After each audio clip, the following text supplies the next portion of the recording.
The next item on the agenda is a decision item on the regulatory document 2.9.1, environmental protection, as outlined in CMD 16 M51 and M51.A.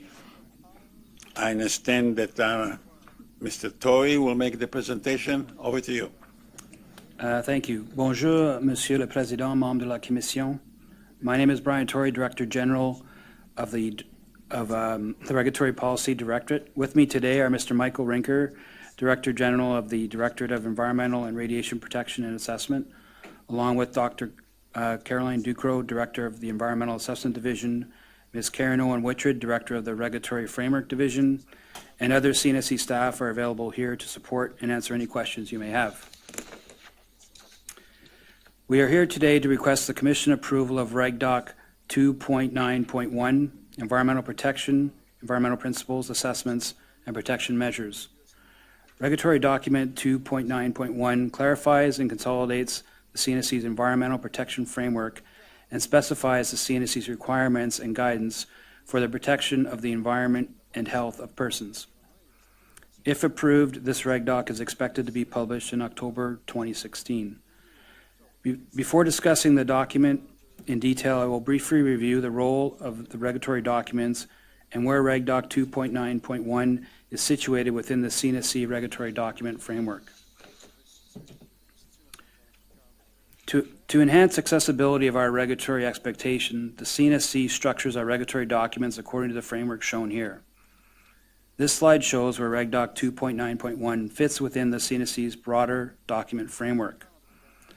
It is situated within Section 2.0, Safety and Control Areas.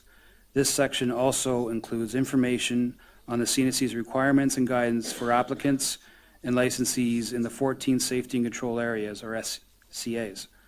At this point, I'll turn the presentation over to Mr. Rinker. Good afternoon, Mr. President and members of the Commission. My name is Michael Rinker, and I'm the Director General for the Directorate of Environmental and Radiation Protection and Assessment. This slide provides an outline of what will be presented. We will commence by presenting an overview of the development of the CNSC's regulatory framework for environmental protection. Next, we will present the latest update to REGDOC 2.9.1 that is provided for Commission approval. We will present the objectives, the process and results of public consultation, including key themes to the public comments and how the CNSC has addressed them. We will provide a brief explanation of how this regulatory document, if approved, would be implemented. And finally, we will finish our presentation with CNSC staff's conclusions and recommendations. One of the CNSC's key responsibilities is the protection of the environment and the health of persons. Assessments, such as environmental risk assessments, or ERAs, have always been an essential part of the information used by CNSC staff to fully evaluate the environmental effects of all nuclear facilities or activities and determine whether adequate provision will be made by licensees to protect the environment and the health of persons. To meet this responsibility, the CNSC has always required the environmental effects of all nuclear facilities or activities to be considered and evaluated before licensing decisions are made. Environmental protection is an important part of the Commission's consideration at each licensing phase. As illustrated in this diagram, an application from a licensee requires the CNSC to conduct technical assessments, including an environmental assessment of the proposal. In addition, there are numerous opportunities for public involvement throughout the CNSC's licensing and compliance process.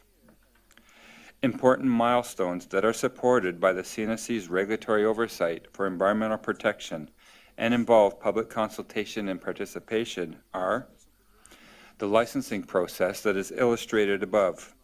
That includes public engagement throughout, as well as the decision point where the Commission holds public hearings on the license application.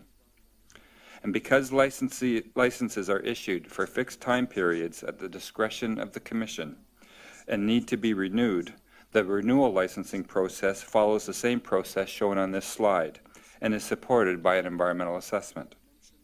And finally, during a license term, A public annual report card in the form of regulatory oversight reports is presented to the Commission, and it includes facility performance for environmental protection. This licensing process, therefore, enables the CNSC to be a life cycle regulator, ensuring environmental protection and public engagement throughout the life cycle of a nuclear facility. The REGDOC before you today is written to ensure that regulatory requirements, guidance, and processes for environmental protection and the conduct of an EA are consistent with this life cycle approach to regulation. This slide illustrates the history of federal environmental assessment in Canada. The CNSC and its former Atomic Energy Control Board was subject to the policy and legislation outlined in this slide.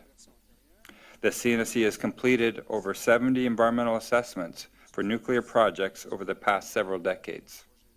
Since the beginning of environmental assessment in Canada, beginning with the Cabinet policy from the 1970s, then the Environmental Assessment and Review Process Guidelines Order, or ERPCO, then the Canadian Environmental Assessment Act of 1992, and currently under the Canadian Environmental Assessment Act 2012.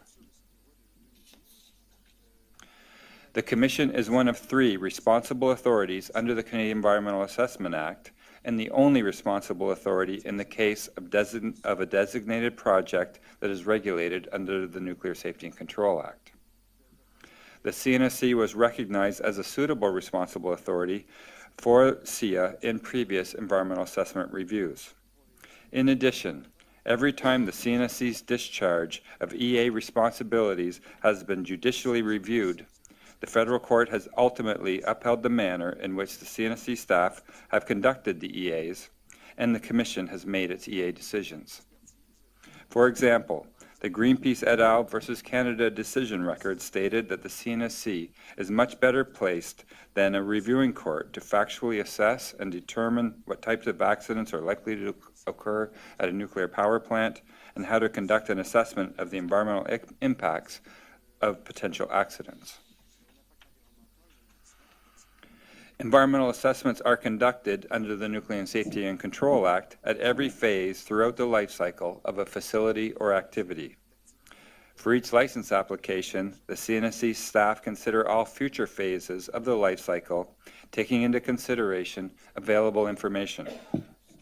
These EAs include technical review of the information required in license applications and supporting documentation, data from Independent Environmental Monitoring Program, the CNSC's compliance verification activities, annual environmental monitoring reports, previous EAs and follow-up programs, decommissioning plans, and input from Indigenous people and the public.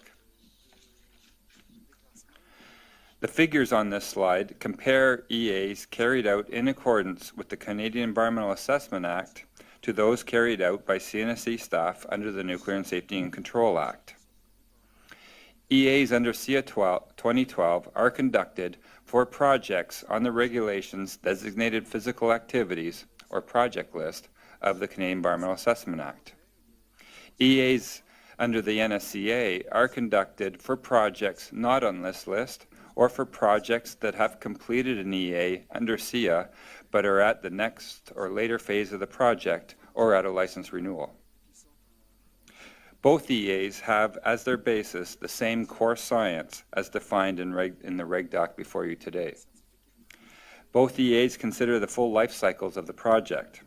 However, the CEAA EA process has certain legislative process steps and a legislated scope of factors to be considered, including alternative means of carrying out the project, cumulative effects, and finally, a decision is made on the EA itself.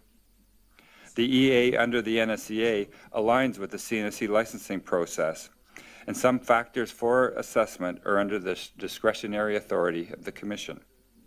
There is no decision on the EA itself. However, the objective of the EA report is to provide the necessary information to the Commission so that the Commission is able to make a licensing decision under the NSCA, with the confidence that the environment and the health of persons will be protected.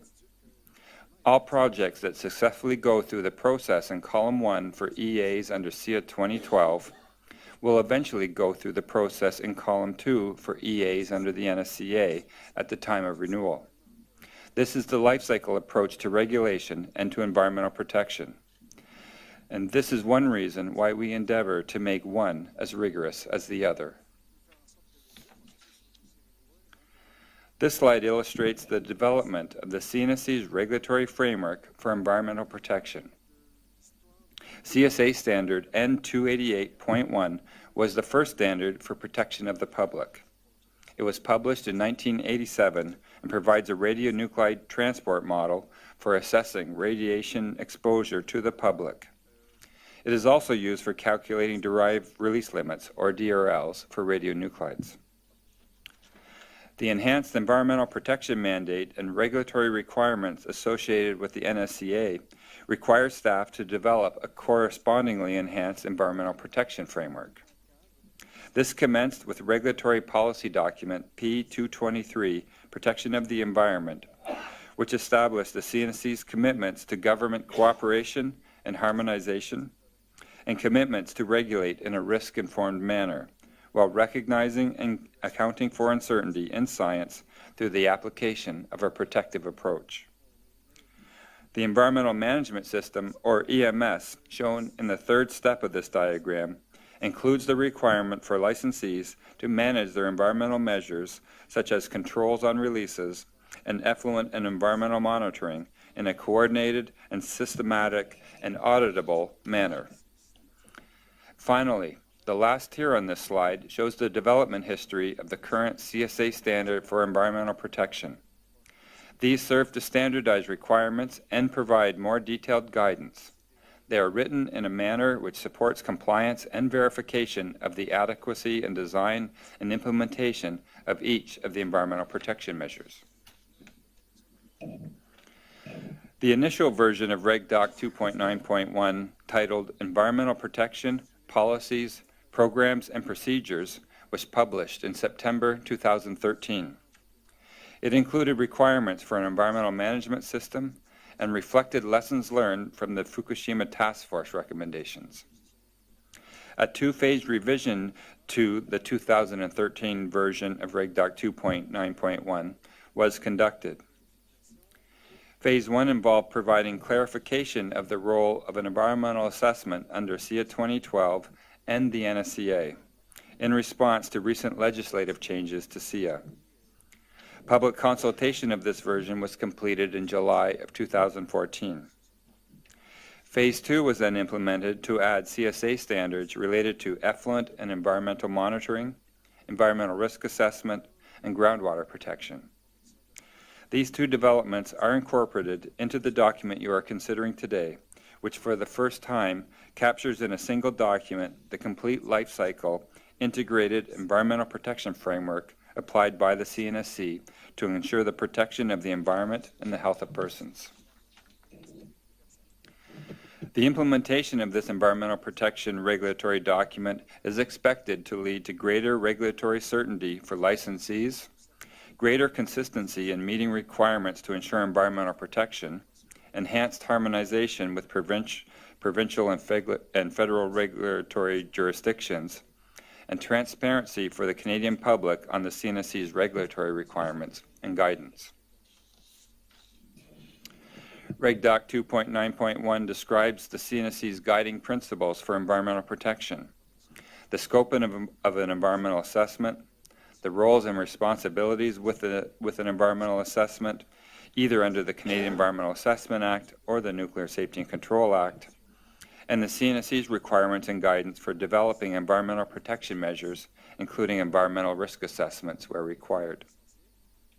REGDOC 2.9.1 indicates that all license applications that demonstrate potential interactions between the facility or activity and the environment are subject to an EA, either under the NSCA or under CEAA 2012, and that for each facility or activity that has these direct interactions with the environment, the applicant or licensee must demonstrate that environmental protection measures are or will be in place. The document also identifies the roles and responsibilities of the Commission, of CNSC staff, and of the applicant or licensee in evaluating, mitigating, and monitoring the environmental effects of a facility or activity. As detailed in the consultation report included as part of the CMD package, REGDOC 2.9.1 has gone through extensive rounds of public consultation. Consultation began in the spring-summer of 2014 on Phase 1 work. A 120-day consultation period was held from November 30th, 2015 to March 29, 2016, and consultation on comments received occurred between April 25th to May 16th, 2016. The REGDOC was sent out to all subscribers of the CNSC's info email account, and also notices of public consultation were posted on CNSC's social media pages and the Government of Canada's Consultation with Canadians webpage. In total, the CNSC received 261 distinct comments from 12 respondents. 9 of the respondents were from industry, 2 of the respondents from other government authorities, and 1 was from a non-government organization. All of the comments submitted and the CNSC's responses to those comments are detailed in the consultation table. I would like to note that the comments were quite constructive and led to a significant number of revisions to the REGDOC. The next part of the presentation examines the 3 key themes raised during public consultation. For each key theme, we will provide the relevant background and how the CNSC addressed the concern. The key themes are clarification needed on the scope and applicability of REGDOC 2.9.1, particularly for facilities or activities with no interactions with the environment. The difference between the types of EAs and terminology used in relation to EAs, and concerns with paraphrasing text from CSA standards which could result in regulatory confusion. The following slides outline CNSC staff responses to these submissions. The dominant issue raised by respondents was the scope and applicability of the document, particularly for nuclear facilities or activities with no interactions with the environment. In response to comments received, CNSC staff added text to clarify that the document does not create requirements for facilities or activities that do not have releases to the environment. Stakeholders requested further clarification on the terminology used for an EA under the NSCA and recommended changing the term used to environmental protection assessment. Stakeholders had concerns that similar terminology for EA under this NSCA and EA under CEAA 2012 may cause regulatory and public confusion as they followed different review and decision-making processes. In response to stakeholder concerns, Section 3 and 3.2 of the document were updated to provide greater clarity to differentiate between an EA under the NSCA and EA under CEAA 12, and the respective roles of the CNSC and applicants or licensees for each. Additionally, these terms were added to the glossary. Therefore, a change in terminology was deemed not necessary. Stakeholders sought cohesion between this regulatory document and the suite of CSA standards relating to environmental protection. In response to these comments, the document was reviewed and revised to better align with the CSA standards, and CNSC staff have clarified that the narrative around the use of the CSA standards in the document is meant to provide stakeholders and the public and other government departments with information on how these standards are used, and not to replace the content or enhance content of the CSA standards. The revised REGDOC and the disposition table outlining how comments were addressed were emailed in June of this year to all who submitted comments. CNSC staff organized an industry stakeholder workshop for those licensees who commented on the document and will be directed to implement the stated requirements and consider its guidance. All other respondents were offered an opportunity, should they wish, to discuss the dispositioning of their comments with CNSC staff. CNSC staff followed up with the respondents to determine if they had any further input. No comments or concerns were raised. In follow-up correspondence and discussion with industry stakeholders and other respondents, Saskatchewan Ministry of Environment, Nuclear Waste Management Organization, Ontario Power Generation, and Environment and Climate Change Canada indicated their comments were adequately addressed, and no other respondents indicated a need for follow-up discussion. The CNSC's What We Heard report, included in the CMD package, summarizes the discussions that took place at the workshop and the additional revisions to REGDOC 2.9.1. Based on the feedback provided by industry stakeholders, a number of revisions were made as listed in the slide. There were no substantive changes made as a result of the workshop, but rather greater clarification added on the scope and applicability of the document specific to Class II nuclear facilities and nuclear substances and radiation devices, and distinction between EA under the NSCA and EA under CEAA 2012. Other changes included revisions to the language in the document with respect to environmental risk assessments to be consistent with the terminology in CSA Standard N288.6, Environmental Risk Assessment at Class I nuclear facilities and uranium mines and mills. The CNSC's What We Heard report was shared with industry, stakeholder participants, and concerns have been resolved. The current version of REGDOC 2.9.1 was then emailed to all respondents in August 23, 2016. One additional submission was received by the representative from the Winnipeg Regional Health Authority. The representative noted that his previously expressed concerns are now addressed in the revised regulatory document. One additional submission was also received by Chemical Corporation, requesting clarity on, for example, definitions used and information requirements for EA under the NSCA. These questions have since been resolved. If approved, REGDOC 2.9.1 is expected to be published on the CNSC's website in October 2016 and made available to licensees and stakeholders. Upon publication, REGDOC 2.9.1 will immediately supersede two previous regulatory documents, P223, Protection of the Environment, that was published in 2001, and REGDOC 2.9.1, Environmental Protection Policies, Programs, and Procedures, that was published in 2013. REGDOC 2.9.1 formalizes the CNSC's application of a set of existing environmental protection measures for environmental protection. Class I facilities, such as Chalk River Laboratories, nuclear power plants, uranium processing facilities, as well as uranium mines and mills, have either fully implemented or in the process of implementing the CSA standards listed in REGDOC 2.9.1, with the exception of CSA N288.7 on groundwater protection that was published at the end of 2015. The implementation plans for these CSA standards will continue as planned, and these licensees will be requested to implement the latest CSA standard on groundwater protection. Facilities other than Class I facilities in uranium mines and mills, and that have releases to the environment, will meet the appropriate environmental protection measures as described in Section 4 of REGDOC 2.9.1, Integrated Approach Commensurate with Risk.